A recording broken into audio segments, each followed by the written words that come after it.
So let the meeting begin. I'll begin as typical with a roll call. Commissioner Baker, Present.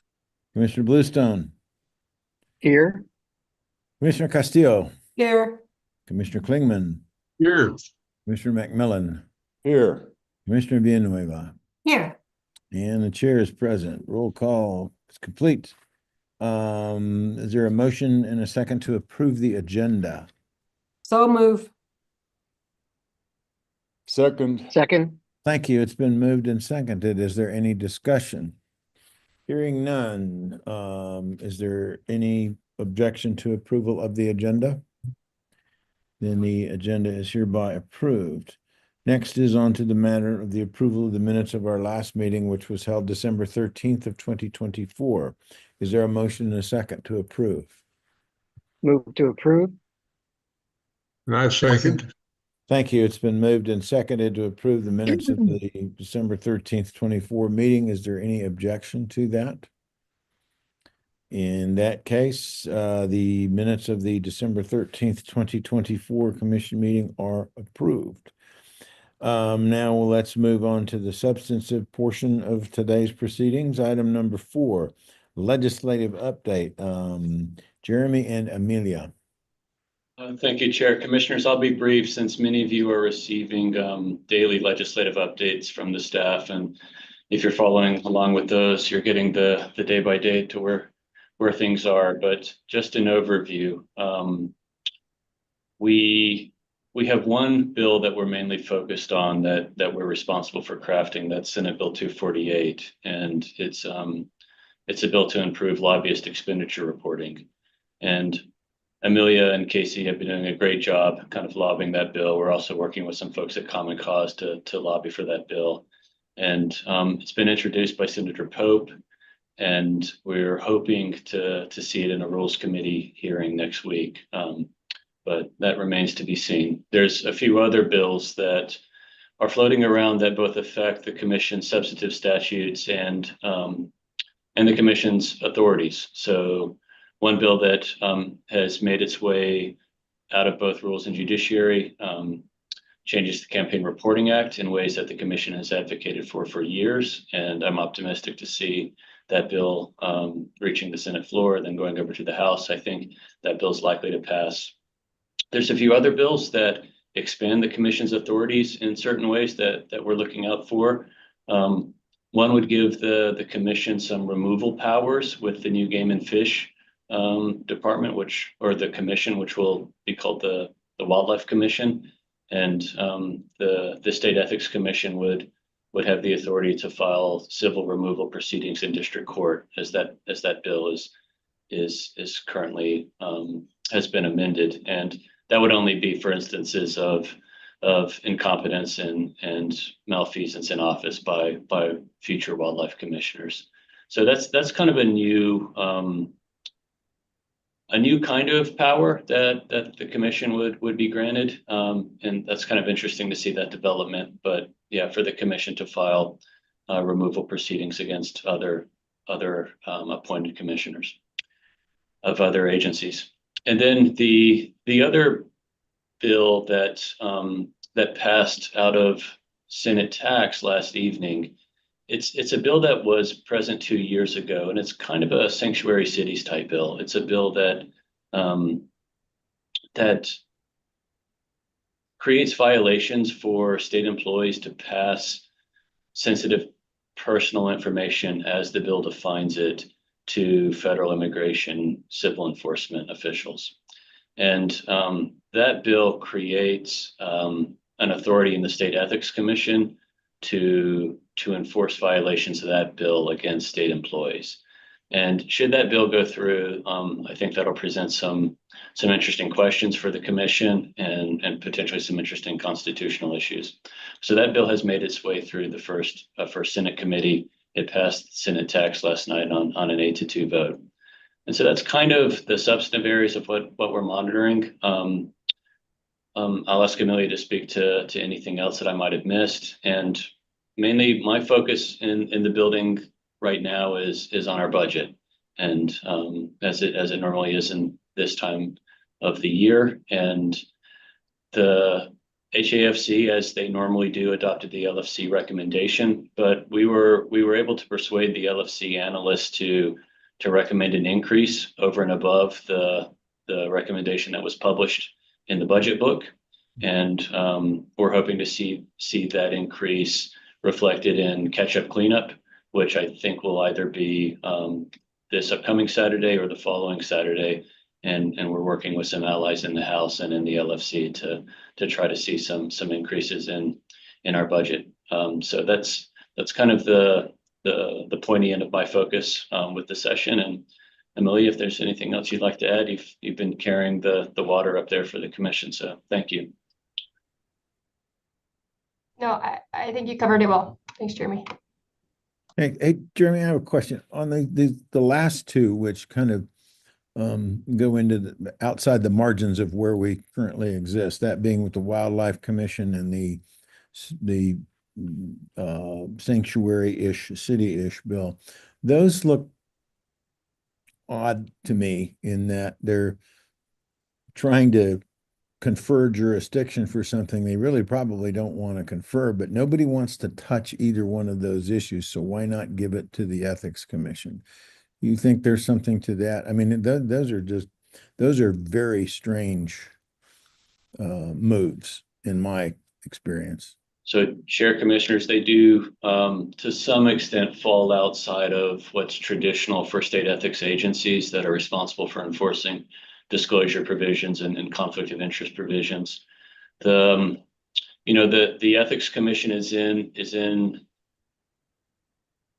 a strange and interesting position with respect to the legislature. The Article 5, Section 17C of the Constitution allows the legislature the authority to expand the commission's remit, and it's not limited to what's traditionally understood as government ethics type statutes. And so, this is something that we've seen before with RELONA, for example. The authorities over notaries public is also a field of what is normally attached to state ethics commissions and other large state or municipal ethics agencies.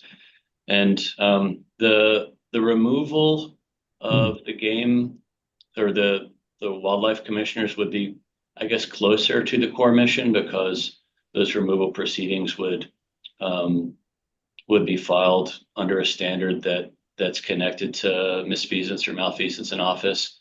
And those are concepts that are more closely akin to the kind of anti-corruption, conflict of interest work we do. Filing suits against state employees for disclosing sensitive personal information is farther afield, and I think that's important to recognize. One of the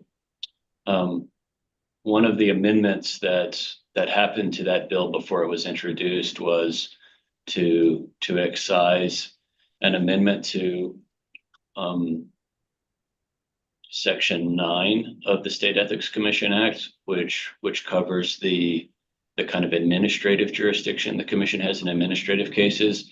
And so the bill does not expand the administrative jurisdiction of the State Ethics Commission. It only authorizes the commission to file civil enforcement actions in a substantive provision of that bill itself. And so at the least, the commission won't be exposed to administrative complaints that it would have to adjudicate as against state employees who are alleged to provide sensitive personal information to federal immigration officials.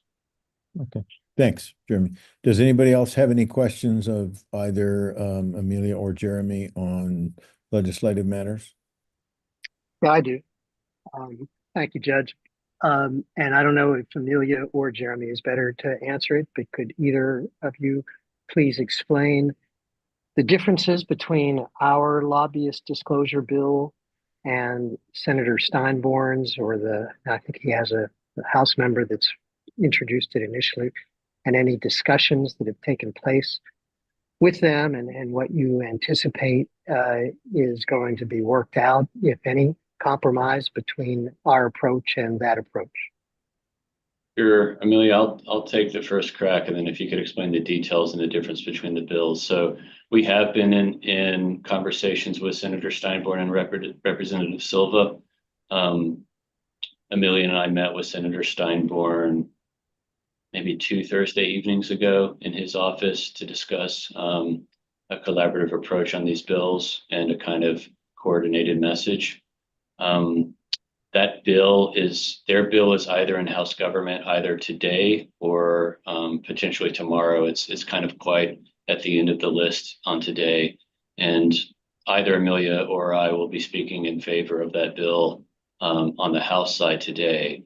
And really they're targeting some overlapping activity, but the focus of the two bills is different.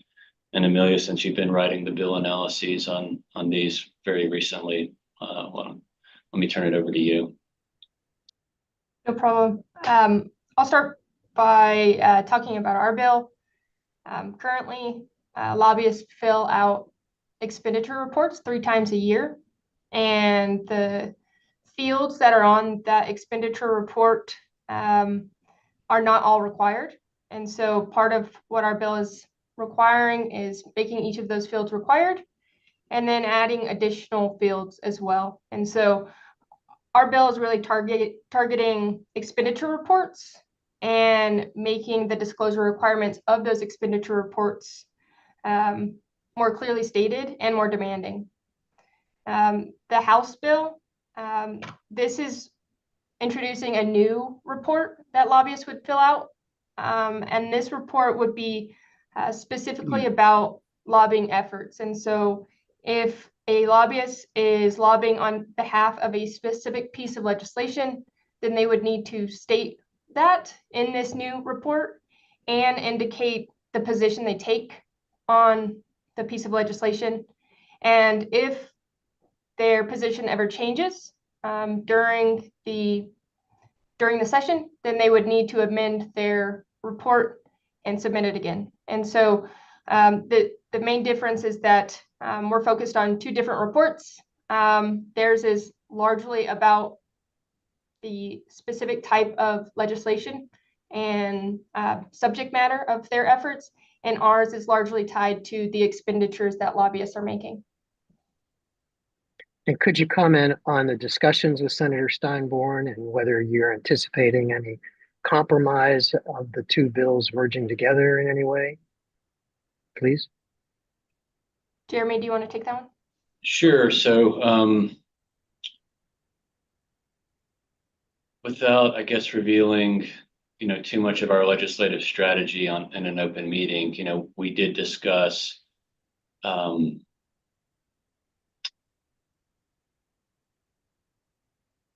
I guess, Commissioner Bluestone, possibilities of one bill getting to the other side, the other chamber first, and then amendments to that bill to include the kind of substantive provisions from the other bill. And so the merging would, as you say, would happen late in a committee or perhaps even on a floor substitute in the other chamber. With a concurrence vote to follow. But we have discussed that option to try to kind of combine these thoughts should one make it over to the other chamber. And I guess what's most important is that I'm gathering from this that there are ongoing discussions, there's open communication. Senator Steinborn, the House sponsor of his bill, Senator Pope, and any co-sponsors he has, you and the advocates and all the legislators are communicating so that we can continue to merge, if need be, at an appropriate time, the bills, and you're supporting theirs, they're supporting ours, and that communication is well underway. Is that a fair statement?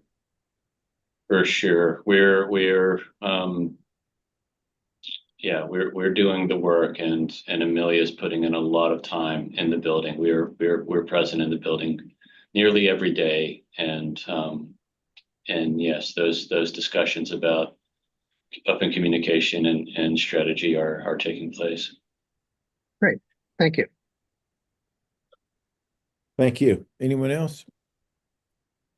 Chair. Okay, let's move on then to the No. next. Cecilia has one. Yeah, I'm sorry, I didn't see it. I just want to thank Amelia for her work in getting us those reports. They're very helpful, and thank you very much. I apologize, Celia. My Anyone else? I do have a question for Jeremy or Amelia. The lobbyist disclosure bill, if you will, has a $50 threshold. Any payments in excess of $50. Do you see that as being a stumbling block? It seems to me $50 it may be a bit low. $100 may be a lot more manageable. I don't know. Are you getting any kind of feedback there?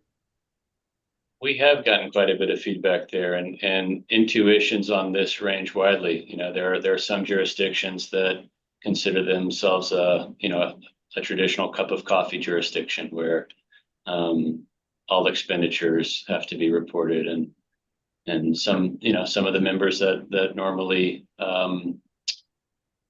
do their business in Santa Fe recognize that a cup of coffee in Santa Fe actually costs $100. And so there has been a decent amount of discussion around the lower threshold, and Amelia's been quite involved in that. And I don't know that we should pin certain dollar amounts to certain members, but that is something that's being negotiated, Judge Klingman. Okay. Thank you very much. You've answered my question. All right. Anyone else? Okay, thanks very much. Now we'll move on to item number 5. Casey, the Annual Open Meetings Act resolution. Ms. Chato. Great. Good morning, Chair and Commissioners. So the Open Meetings Act requires that the Commission annually determine what notice is reasonable for Commission meetings. And I think that this is also a good opportunity for us to sort of review and consider the requirements and the purposes of the Open Meetings Act. And so I'm going to do just a little refresher on it. The Open Meetings Act is one of New Mexico's sunshine laws. The policy behind it is that all persons are entitled to the greatest possible information about the affairs of government and the official acts taken by officers and employees of the government. And so in order to accomplish that, the Open Meetings Act requires a couple of different things. The first is that the Commission provide notice of when its meetings will be held and what will be discussed. And so that's accomplished with an agenda that will be posted 72 hours in advance, and only those items that appear on the agenda, it's only those items that the Commission can take action on. The second piece of this is having open meetings. And the general rule is that all business should be discussed in an open meeting unless there is an exception that applies. There are 3 exceptions that the Commission regularly applies. Those are deliberations in conjunction with an administrative adjudicatory proceeding, discussions that are attorney-client privilege that pertain to threatened or pending litigation, and occasionally limited personnel matters.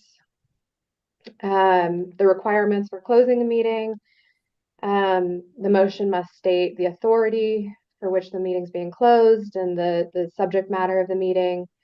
The vote of every member must be recorded, and following the meeting, the minutes for the next meeting have to state that the matters discussed in the closed meeting were limited to those items that were in the motion to close, and that's approved by the Commission at the subsequent meeting.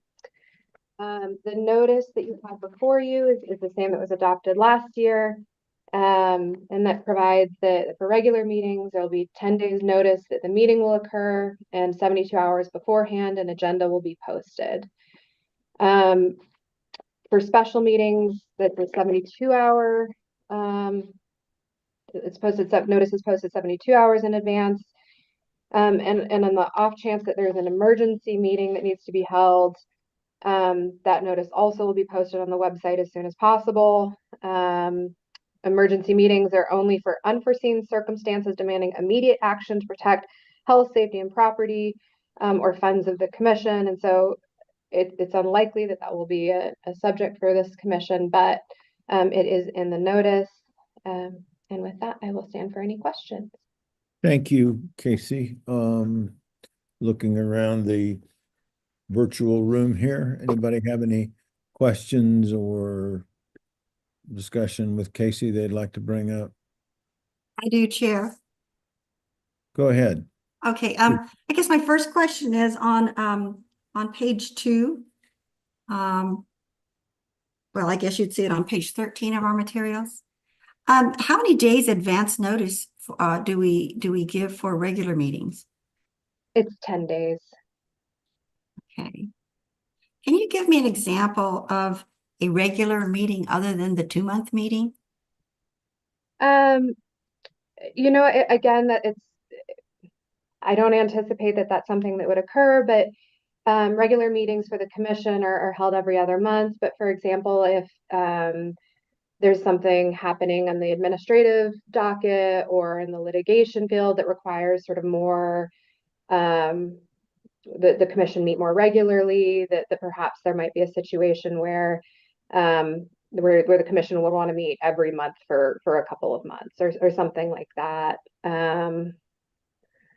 Yeah, if things come up that otherwise can't wait that long, those would be the sorts of subjects that would be regular meetings. So it's handling just sort of the regular course of business, but needs to be handled more frequently than every other month. Okay, thank you. One other question. What happens in the event we don't give proper notice? The Open Meetings Act provides that any action that's taken at a meeting where proper notice isn't given is invalid. And so that's why it's critical to have that all those items on the agenda and to make sure that those notice requirements are met. Okay. Thank you, Casey. Jeff? Yeah, this is related. I want to ask a little bit about the Inspection of Public Records Act. I know that there's 1 or 2 bills pending in the legislature to perhaps amend IPRA. In terms of our experience with IPRA, do we keep track of how many IPRA requests we have received? Do we keep track of how long it takes to respond to these IPRA requests? And have we had any situations where we think IPRA has been used for an illegitimate purpose? Chair, Commissioner Baker, the commission does track what IPRA requests we get. We have specific deadlines that we're required to meet, so we have to respond within 3 days to let somebody know that we've received their correspondence. Records have to be produced as soon as practicable, but not later than 15 days. And so we do keep track of that. We make sure that we know when something went out, what went out, so that we have all of that recorded. As to whether or not there's an illegitimate purpose, the Inspection of Public Records Act prohibits us from asking any questions about why records are being requested. And so,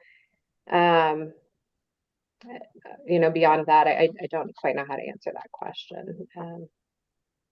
Well, let me ask a little different. Have we received any IPRA requests that have been burdensome? Chair, Commissioner Baker, we have received requests that are considered excessively broad or overly burdensome, and in those cases, we process them accordingly. That those materials are processed as we are capable of doing so. Have we ever gone to court to ask a judge to relieve us from a burdensome request? Chair, Commissioner Baker, we have not. And under the law for the Inspection of Public Records Act, While the act permits additional time to respond to those requests, it does not permit essentially saying, no, this is too much. That just means that it's going to take time to produce it. And so we have not requested that from a court. And I think a court would be very wary if they would be allowed to exercise that authority at all. All right, well, I see Judge Lang nodding his head, so evidently he agrees with you. Well, I just, as a Um, practical matter, on a couple of occasions, having seen that type of thing, it is often viewed suspiciously as being an avoidance tactic and a stalling tactic, accurately or otherwise. So there is that provision which Casey alluded to that says, hey, it's going to take us some time, and that's how you do it. You don't go in and try to put a stall on it, right, Casey? I mean, that was my view of it on the bench side, and actually, I can't think of any instances where I saw that type of an action being upheld. all right, thank you.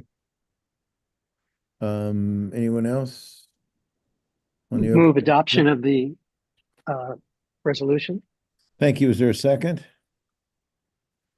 Second, Any further discussion? Okay, if not, Commissioner Baker, I say yes. Commissioner Bluestone, Yes, Commissioner Castillo. Commissioner she was Castillo. muted, but she mouthed yes, but she was Okay, muted. I'm sorry, I didn't hear. Okay. Yes, Commissioner- sorry, Thank- yes. Thank you, Commissioner Klingman, Yes. and excuse me, Commissioner McMillan, Yes. Commissioner Villanueva. yes. Chair votes yes. Thank you for the always good work, Casey. And I assume that I'm doing my job properly when we go into and out of session. Otherwise, I would have heard from you since you corrected me about a year ago. Thank you. Okay, next is item number 6. Casey, this is also yours. Advisory opinion number 2025-01. Chair, Commissioners, the question presented in Advisory Opinion 2025-01 is whether or not campaign funds can be expended to cover childcare expenses for a legislator, and whether campaign funds can be expended for childcare for a candidate for office who is not yet a legislator. And to answer that question, I'm going to sort of take a step back a little bit and sort of go through the full analysis here. So the Campaign Reporting Act prohibits the expenditure of campaign funds unless they meet a specific, one of the specific categories listed in the Campaign Reporting Act. And so the two that are relevant here are that they're related to a campaign expenditure, or they're related to, let me pull the language exactly, expenditures for Duties. legislators that are reasonably related to performing the duties of the office held, but not for personal and legislative session living expenses. So the Secretary of State's office is authorized to promulgate regulations to implement the Campaign Reporting Act and has done so in this area. The Secretary of State's office has a rule that provides more clarification on what personal use is. And what it says is that personal use is any obligation, commitment, or expense that would exist regardless of the campaign or the legislative responsibilities. And in that list, there's a per se list of what's considered personal use. And that includes things like a mortgage. The commission has previously reviewed, there's a prohibition on expenditures to family members unless there are specific conditions that are met. It's the bona fide services, they're reasonable rates, so that the commission has previously addressed that. The request specifically asks about candidates and about legislative duties, and because of the way that our statute is written and the regulation is written, it really puts those two categories together. And so the analysis is the same, whether it would be a candidate or a legislator for expenses that are related to performing the duties of legislative office. And so I'm going to talk about those two sort of together. So childcare expenses are neither specifically listed in the Campaign Reporting Act, nor are they listed on the per se personal use list in the regulation. And so that leaves us in a position of analyzing this just like we would any other campaign expenditure. And so the question is, first, is it related to the campaign or the legislative office? And second, is it personal use? So this will be this will depend on the circumstances of any case. You know, just like it would have to be analyzed for a campaign event. It was there an event center that was rented out? Was it related to the campaign? Was the brochures that were printed out, were those related to the campaign? That those questions that all sort of get answered in the same way as this question, which is when can childcare expenses be used? Or when can campaign funds be used for childcare expenses? And so the answer really just is where the expenses are incurred as a direct result of legislative office or the candidate's campaign, and where the expenses would not exist but for those that legislative office or the campaign. And so to give you sort of an example, so if an individual provides full-time childcare for their child, and then that they're at home, they do all of the care and decide to run for office and are no longer able to provide that childcare, it may be that because they're now running for office, because they're now a legislator, they're no longer able to provide that, and that in that situation, there's that nexus between the duties of office and that it wouldn't exist but for them now having been in a candidacy or in legislative office. In contrast, if someone already pays for childcare and decides they're going to run for office and says, hey, I have this great childcare already set up, I'll continue doing that, that would not be because of the office or the campaign. That would be an expense that would already exist regardless of the office or the candidacy. So the opinion notes, this is something that has been considered widely by other jurisdictions. The Federal Election Commission has been issuing opinions on this for 30 years now, reaching the same conclusion, and it's a very similar setup under federal law.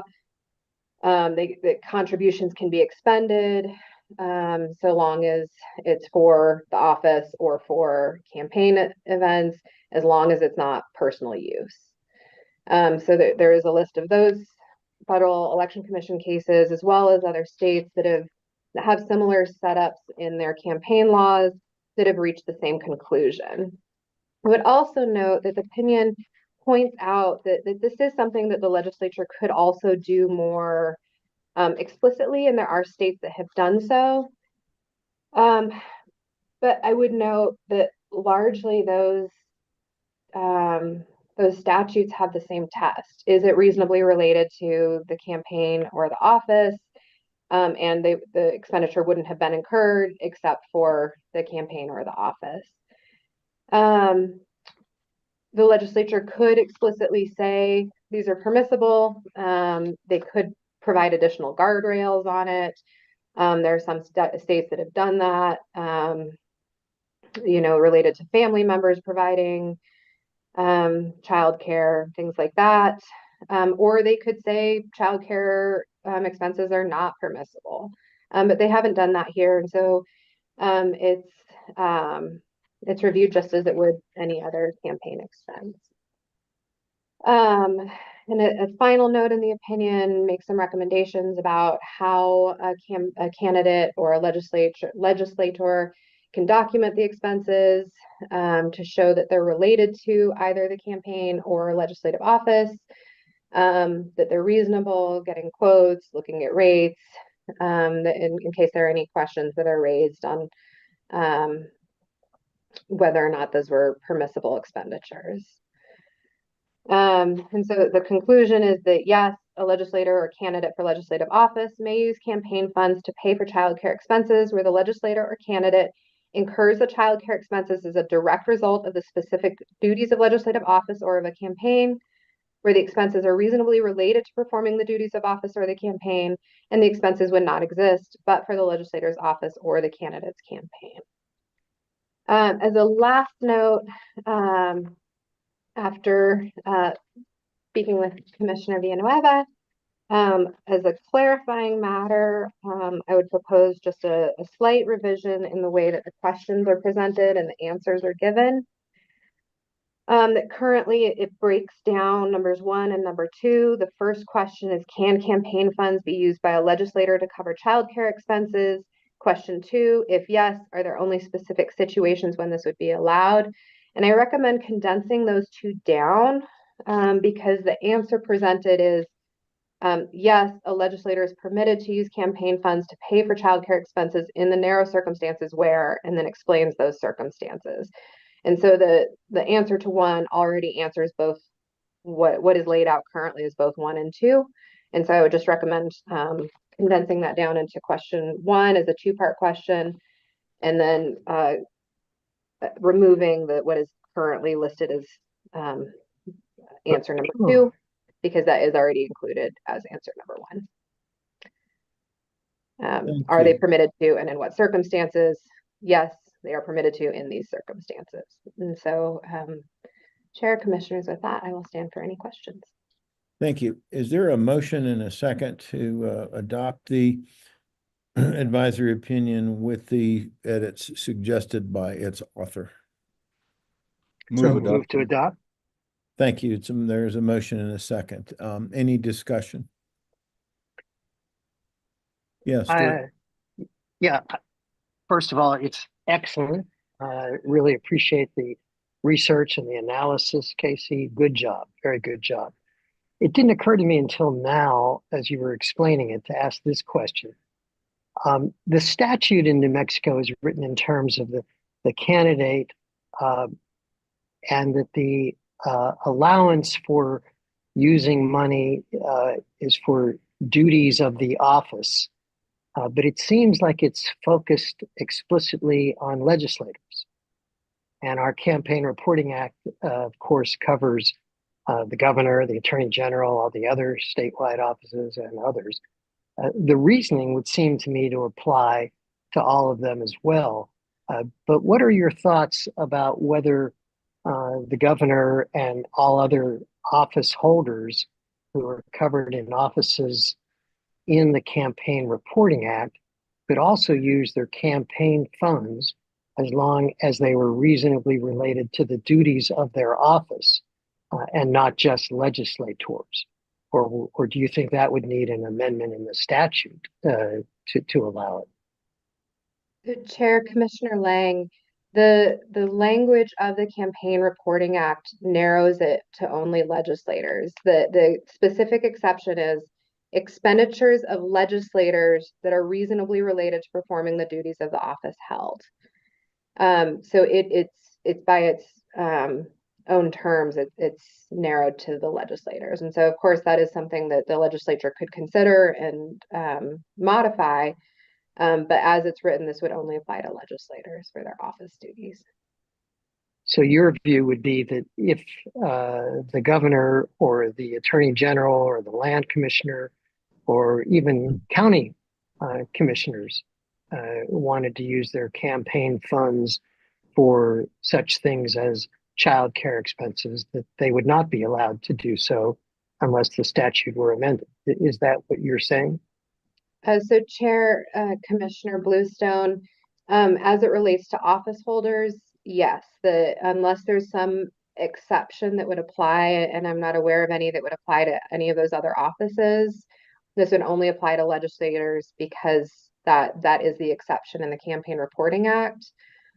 However, on the candidate side of things, it's not narrow. It just is, number 1 is expenditures of the campaign. And so I think arguably candidates for those other offices, when it's related to campaign activities, would be allowed to use their funds for those purposes. That's interesting. Okay, thank you very much. Anyone else? Yeah, Jeff? Yeah, and presumably, although the question asked about childcare expenses, if somebody was taking care of an elderly parent, wanted to run for office, presumably the same analysis would apply. Chair Commissioner Baker, that's correct. And in several of the opinions that are cited from other jurisdictions, the question was, is it dependent care? Is it elder care? And because of the way that New Mexico's campaign reporting laws are drafted, it would be the same analysis.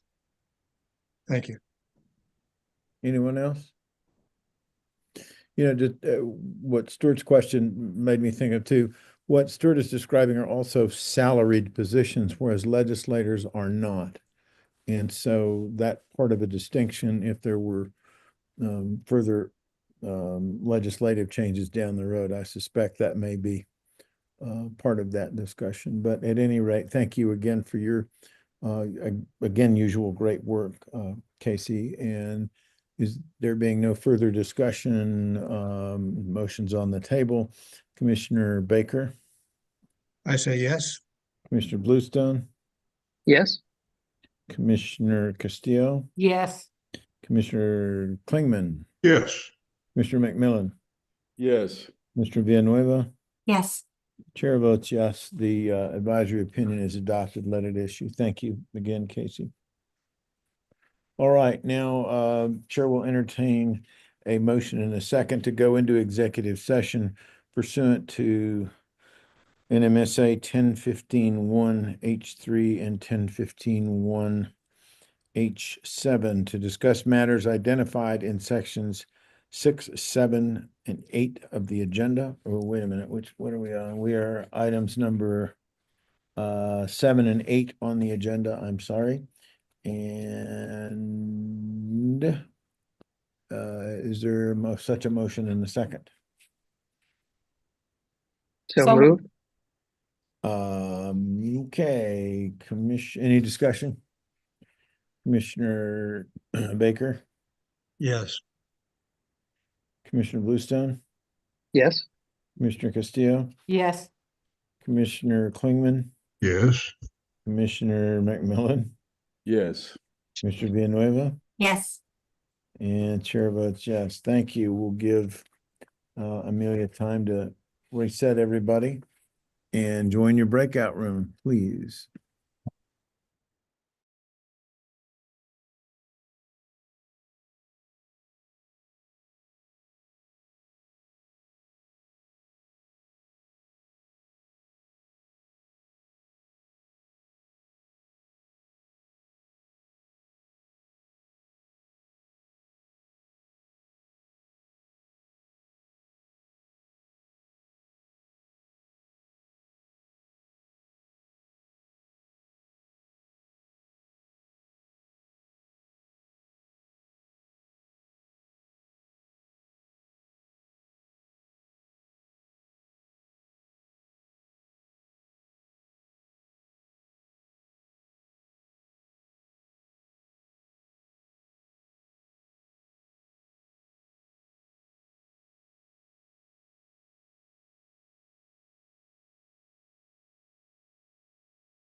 7, okay. Everybody present and looking chipper, so Chair will state for the record that the matters discussed in the closed meeting were limited only to those specified in the motion for closure, as is required by NMSA 1015-1J. All right. So, moving on to item number 9, administrative matters under the State Ethics Commission Act. Jessica, let's go. I'm going to turn it over to you, but if you will move through these individually, please.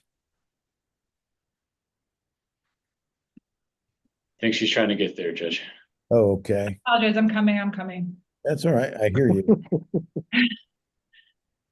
I'm sorry, Ling, I missed the instruction. I apologize.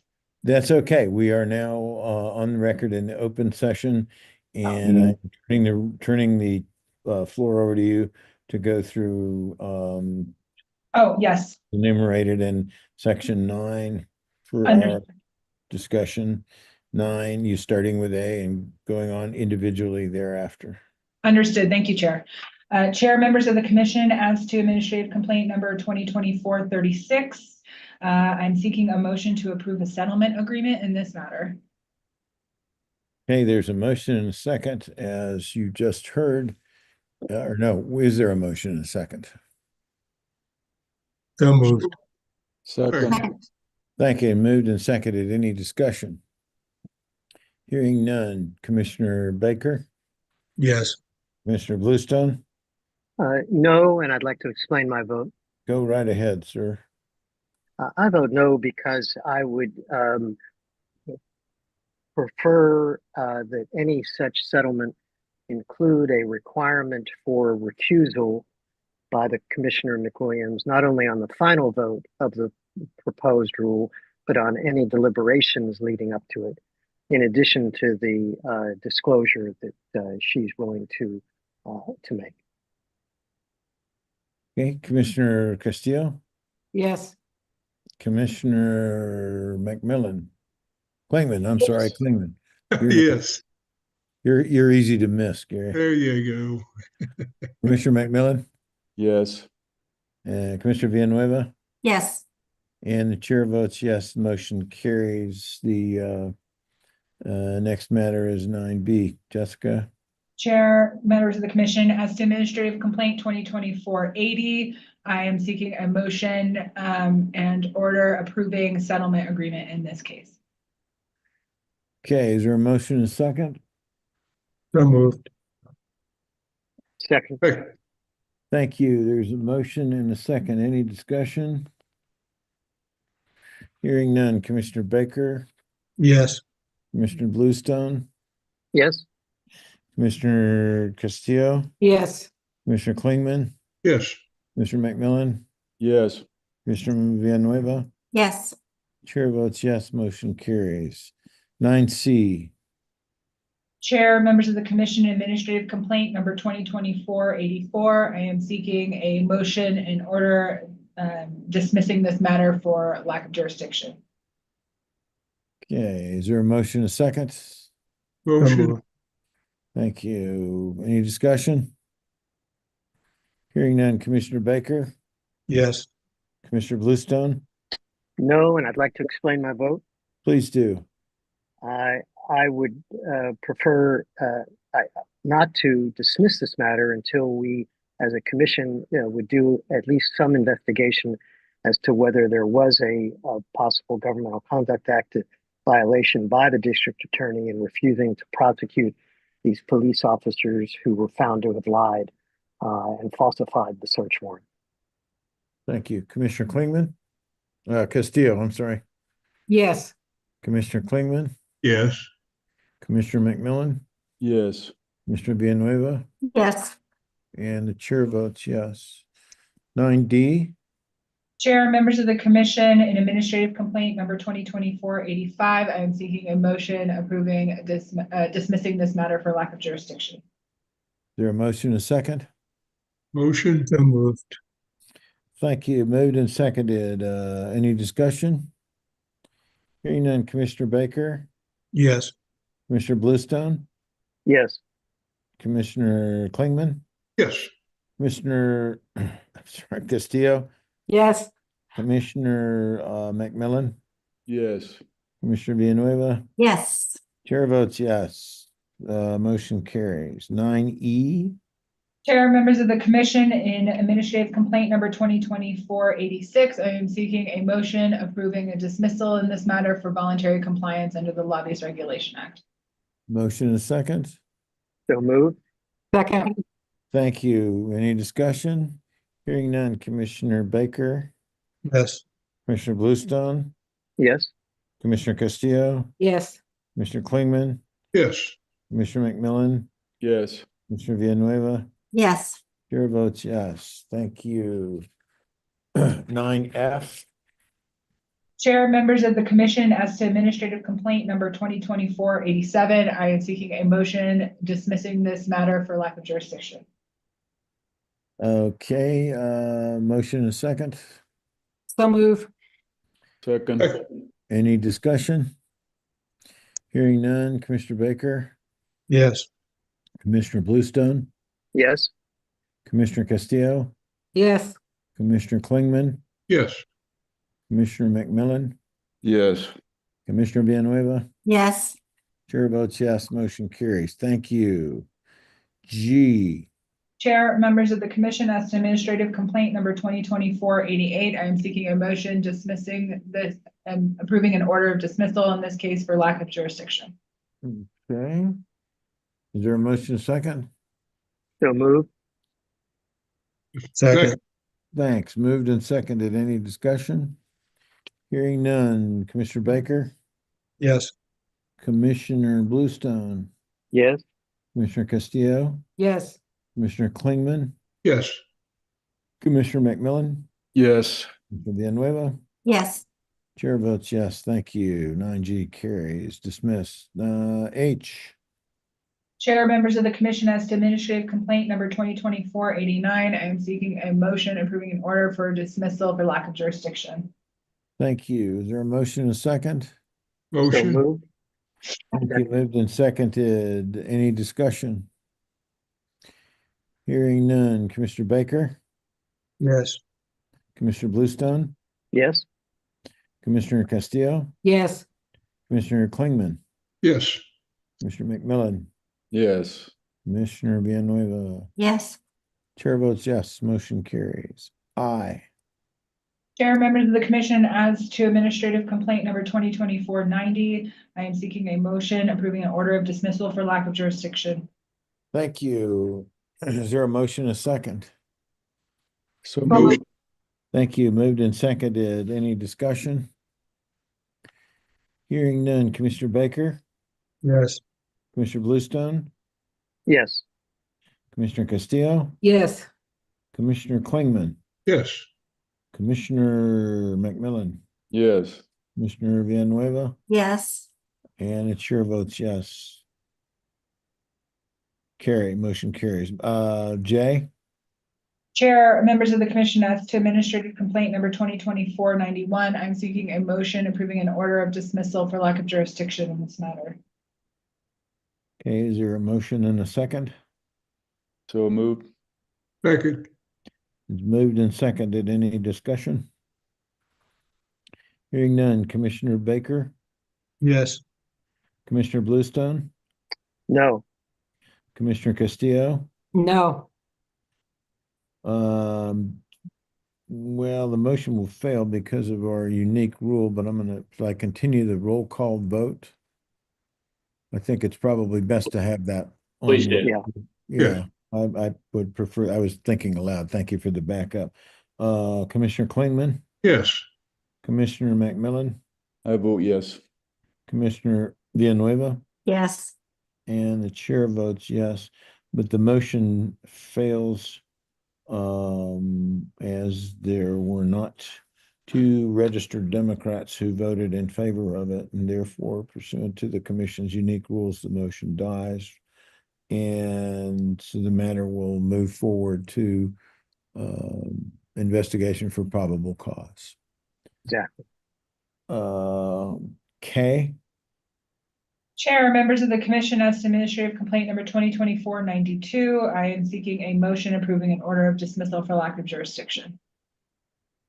Thank you. Is there a motion and a second? So move. So Thank you. Second. Moved and seconded. Any discussion? Hearing none. Commissioner Baker, Yes. Commissioner Bluestone, yes, Commissioner Castillo. Recused. Thank you.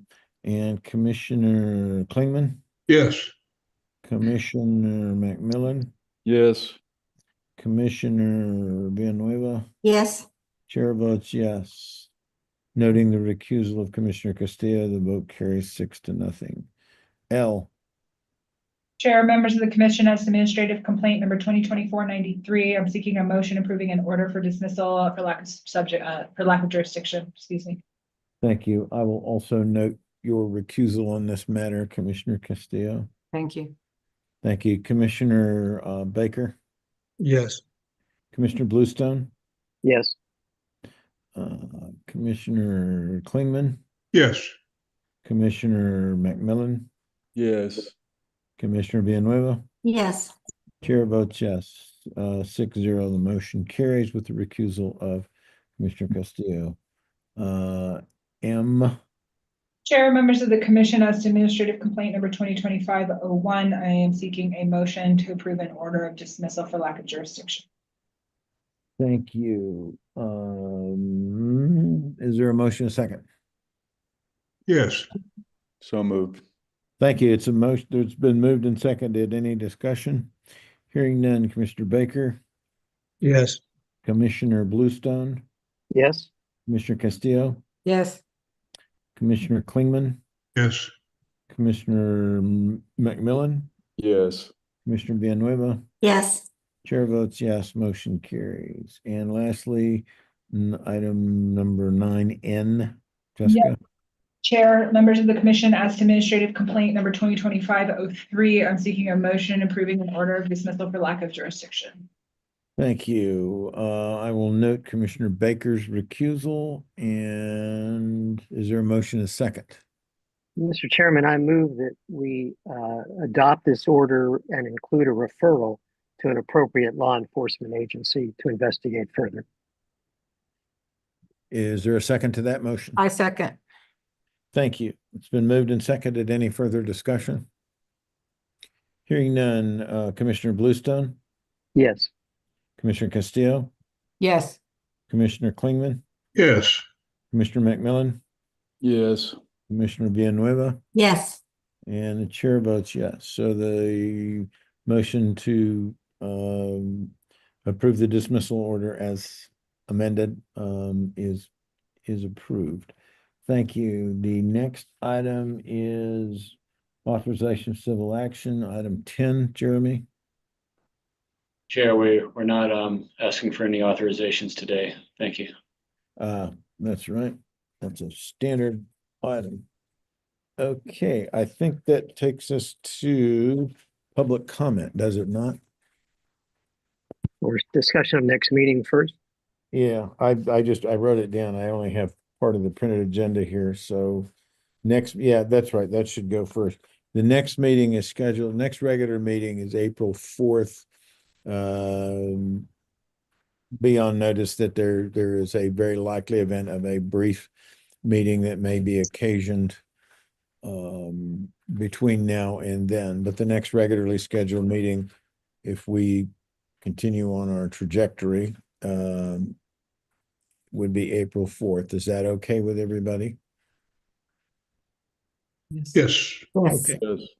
All right, next meeting will be April 4th, and do be advised again that, and for members of the public, that there is the likelihood of something happening before that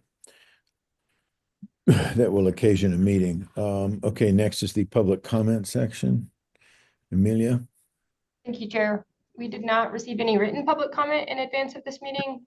So members of the public present today, if you wish to make a public comment, please unmute yourself, state your name, and provide your comment. You will have up to 2 minutes to speak, and we ask that all comments remain respectful and relevant to the agenda. Thank you, Chair. Thank you, Amelia. I will leave it to you to look for the raised hands, if any. Ms. Goldsby has raised her hand. Yes. All right. Amelia, you want to allow her?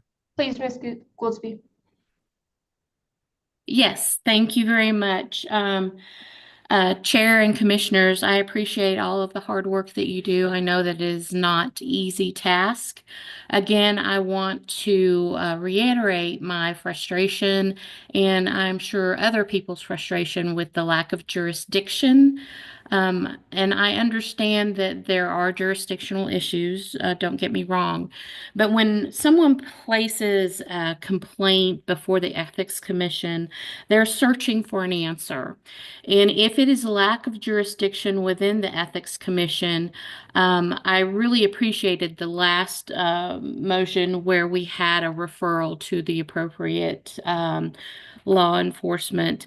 I would like to see this commission take a little bit more of a hands-on approach and let people know if they can't receive answers from this commission, then where do they search? And that's my comment. You guys have a blessed week and thank you. This goes on the stove? Thank you, Ms. Goldsby. We appreciate Does it. it go on the stove? It's not gonna break? Amelia? I'm not seeing any other hands up for public comment, Chair. Okay. Thank you. Anybody else have anything pressing before we need to go? All right. Thanks very much for your attention, and it's good to see everyone. We are adjourned. Thank you all very much. Thank you very Thank you. much. You, thank Y'all you. be safe.